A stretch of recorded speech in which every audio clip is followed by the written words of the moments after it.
I think it moved us forward. It unfortunately has not removed the barriers permanently, but we are in a better place because of it. Welcome to episode 217 of the Community Broadband Bits podcast from the Institute for Local Self-Reliance. I'm Lisa Gonzalez.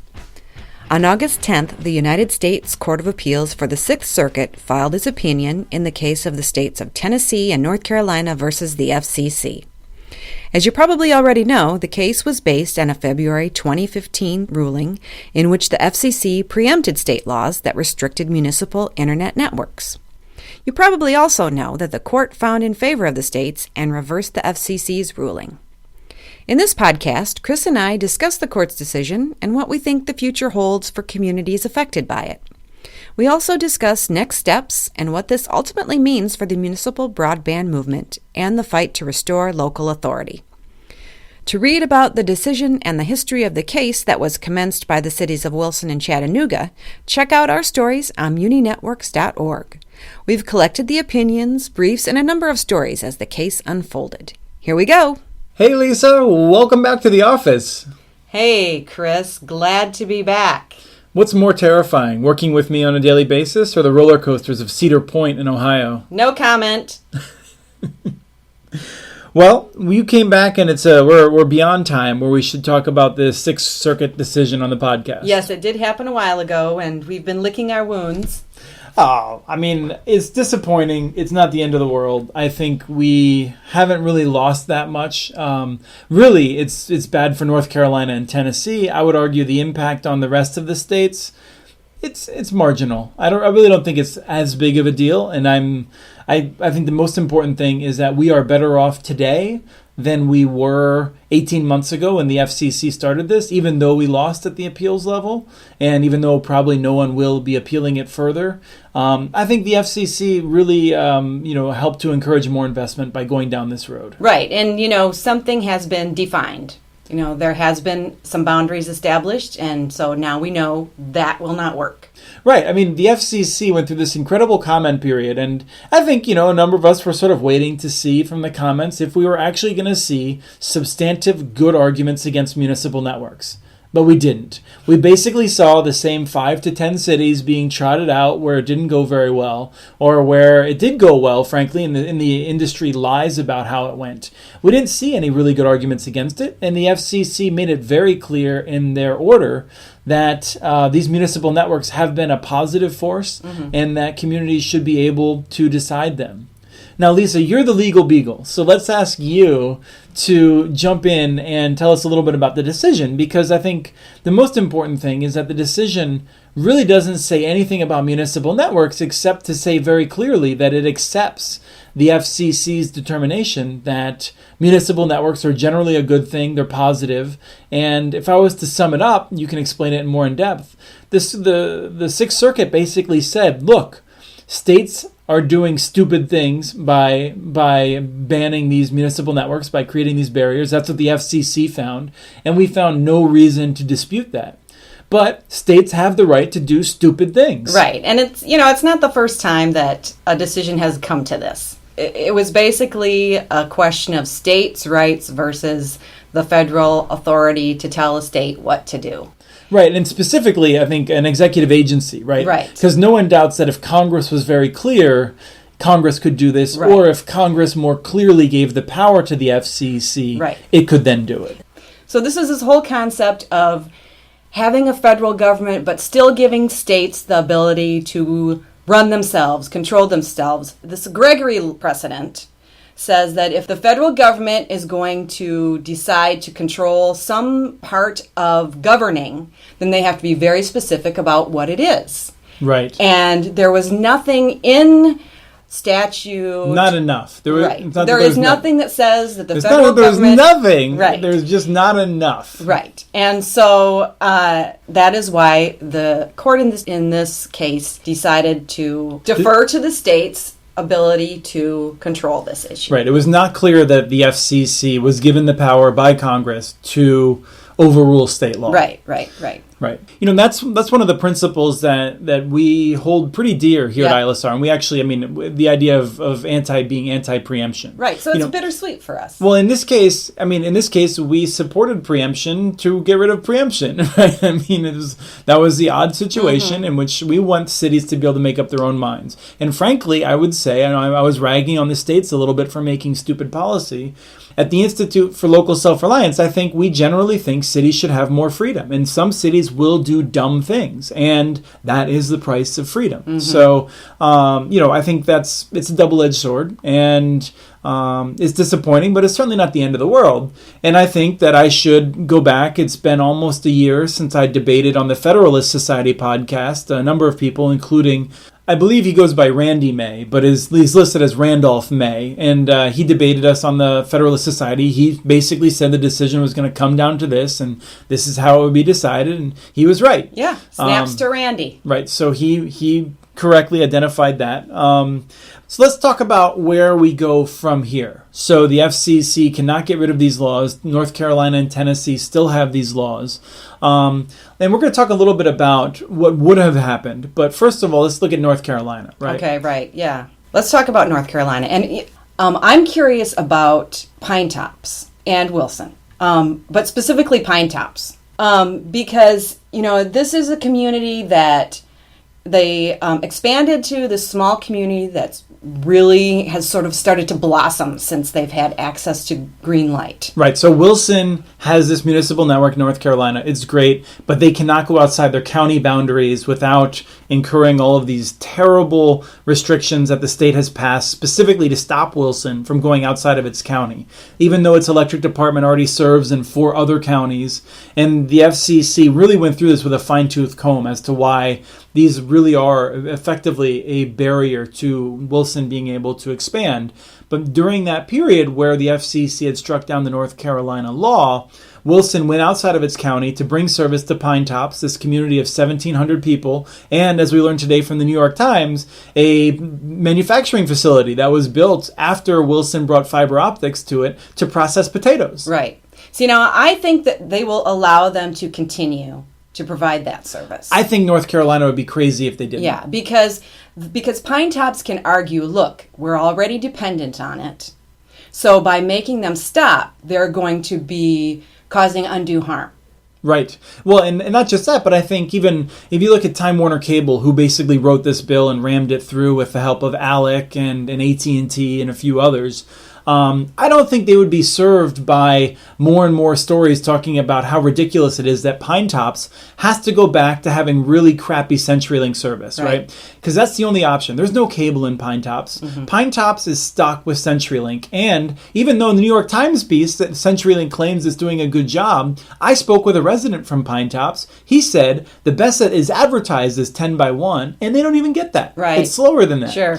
So if I'm working for Time Warner Cable in North Carolina, I'm thinking, I don't care about Pine Tops. I just don't want to see a bunch of stories about how great municipal broadband is in Pine Tops and it's being ripped away. So yeah, you just grandfather it in. Yeah, sure. That's what that would be the rational thing to happen. But the question is, of course, this is an election season. This is I don't know exactly when this. I don't know if the law would start being reinforced at the end of the appeal period, which I believe would be 90 days. But that would be before the next session would start, so they'd have to do a special session to grandfather it in. So I don't really know what happens here, but I have to think that is ultimately what happens in the longer term. If it doesn't, then Pine Tops becomes a poster child for an invigorated campaign to try and roll back this ridiculous barrier that lessens investment in North Carolina. Right. So then the next question is, it moves everything to state level fights. Right. I don't think we're going to see a significant federal angle to trying to restore local choice. We may, certainly Senators Cory Booker and a number of others have signed on to a bill in the Senate, all Democrats. It'd be really great to have some Republicans on there, but none have been willing to break the party orthodoxy on municipal broadband currently. So even though we talked about this many times, and I always like to reiterate it, at the local level, it's not partisan, but at the federal level, it suddenly is. You have Republicans that want these bans. They don't trust their own people to make these decisions. But I don't see that going through Congress. I certainly think that President Obama would support it. So this will be a state level issue. We're going to see this fighting in state by state, which is where we were before, frankly. But let's talk about Tennessee, and then we'll talk more about the state by state. Okay. So where's Tennessee at? In Tennessee, they're not allowed to expand beyond the reach of the utility. And there's Bradley County that's nearby. Chattanooga. Right, nearby Chattanooga, where EPB, there are people who are like right across the street from each other, where one person can get EPB fiber optics and the person across the street cannot. Right. And Bradley County has been suffering for a long time, asking with for AT&T help. service, right. with crap AT&T service. Right, yeah. And that's every year we've gotten closer to seeing this bill pass in Tennessee that's been brought by state Republicans there where it's less partisan, where you have state Republicans that are fighting hard to remove this barrier. But AT&T and Comcast, they really have a lock on the legislature, and that bill has not been able to get out of committee. But I think, in the wake of this decision, we'll see the grassroots movement getting stronger. We're going to see more organization. And I think it's going to be harder for Comcast and AT&T to protect their protectionist legislation, especially when the state just issued this report. That's right. Yeah. That's right. Commissioner Randy Boyd of That's Economic right. Development. Their own report. He commissioned a report, and he is someone who had a lot of hesitations about removing barriers to municipal networks. And he commissioned a report saying, what's the situation of broadband in Tennessee and what can we do to make it better? The report came back and said, these barriers are ridiculous. That's right. Why would you not let Chattanooga expand? So now that they have that report, I really hope that we can see, Governor Haslam and Commissioner Randy Boyd just pushing hard to get that. I don't know enough about the state politics right now to know if they're up for if Governor Haslam's up for re-election or not. But is Tom Tillis out of North Carolina? Okay. He's a senator from North Carolina. He was the Speaker of the House in North Carolina, who was owned by Time Warner Cable, pushed that bill through. Yeah, so he has nothing to do with Tennessee. Tennessee is Blackburn. She's the one in She's the one in Tennessee. Right. Representative Marsha Blackburn.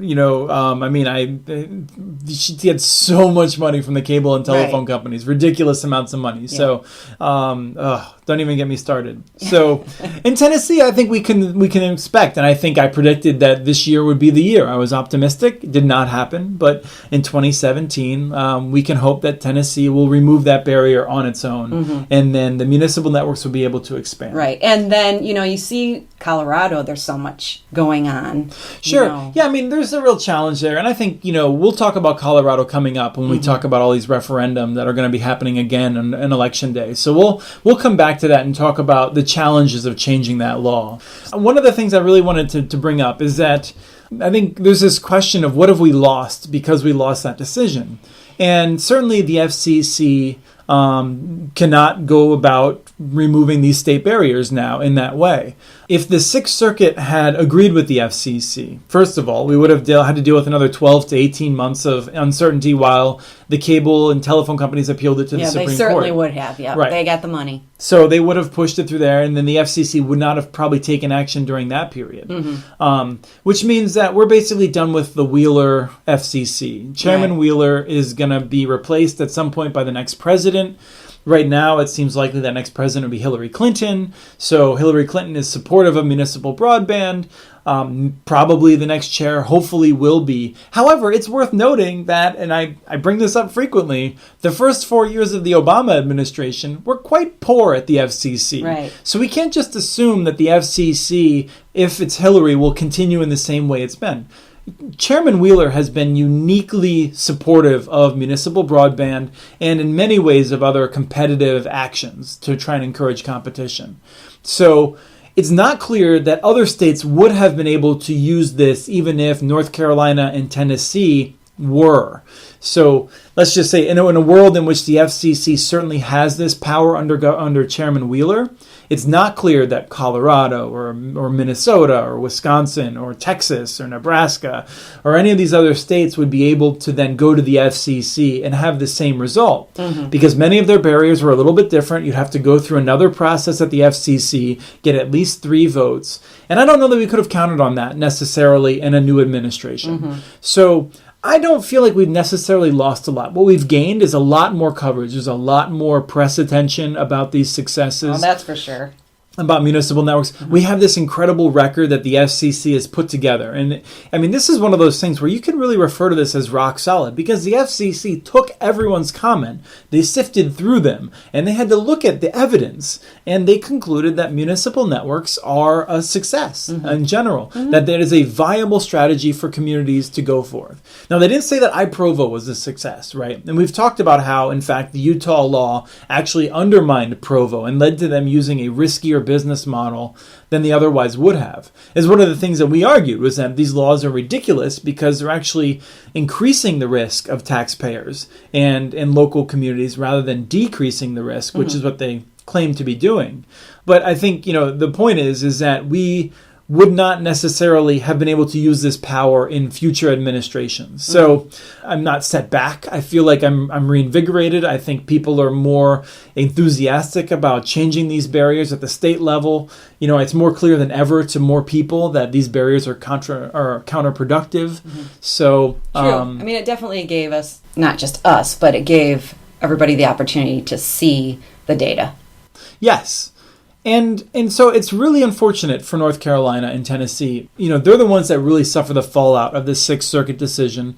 But it's not the end of the world. And I think it really helps to highlight what poor policy this would be to restrict local decision making. Local governments, communities need to be the ones that decide what are the appropriate strategies for ensuring everyone has high quality internet access. And nothing's changed, because the Sixth Circuit has ruled that in the case of how our federal government interacts with our sovereign states, somewhat sovereign states, that are, I can't avoid the alliteration when I have the opportunity, because of how the federal government operates with our somewhat sovereign states, that in this case the FCC cannot remove state municipal broadband restrictions, no matter how stupid, counterproductive, and clearly protectionist they are. Great. So even though the results was bad, the overall result was a positive outcome. Right. I know there's this idea that somehow Chairman Wheeler has lost prestige, or the FCC has lost prestige because they lost this decision. That's just like your opinion, man, to quote Jeff Lebowski. What it comes down to is all about perception. In my perception, the chairman and the commissioners Clyburn and Rosenworcel were willing to go out on a limb to say, we are so supportive of this that we are going to embrace this test case. And let's just plug Harold Feld. Harold Feld has a brilliant post on He does. It's a really good post about it. If you really want to understand this, if you're at all confused about what we're talking about, highly recommend reading his post on his Tales from the Sausage Factory blog about this. And we are better off. I think, the goal of the FCC is not to win every case. It's not to just take the safest path. It's really to move investment forward. And their decision to overrule North Carolina and Tennessee in this position, I think it moved us forward. It unfortunately has not removed the barriers permanently, but we are in a better place because of it. And I think that that's what their job was. Hear, hear. Everyone, I hope that you had a great summer. I'm sure you didn't have as much fun as Lisa just did at Cedar Point. Woohoo! But this will be our last podcast of the summer, I guess. Coming back, it'll be Labor Day, post-Labor Day. Yeah. We've got a lot of things lined up I'm very excited about. So hope you enjoyed this and hope it answered your questions. If not, leave us some comments. That was Chris and I talking about the recent opinion from the United States Court of Appeals for the Sixth Circuit. Remember, we have transcripts for this and other Community Broadband Bits podcasts available at muninetworks.org/broadbandbits. Email us at podcasts@muninetworks.org with your ideas for the show. Follow Chris on Twitter. His handle is @CommunityNets. Follow muninetworks.org stories on Twitter, where the handle is @muninetworks.org. Thank you to the group Roller Genoa for their song Safe and Warm in Hunter's Arms, licensed through Creative Commons. And thank you for listening to episode 217 of the Community Broadband Bits podcast.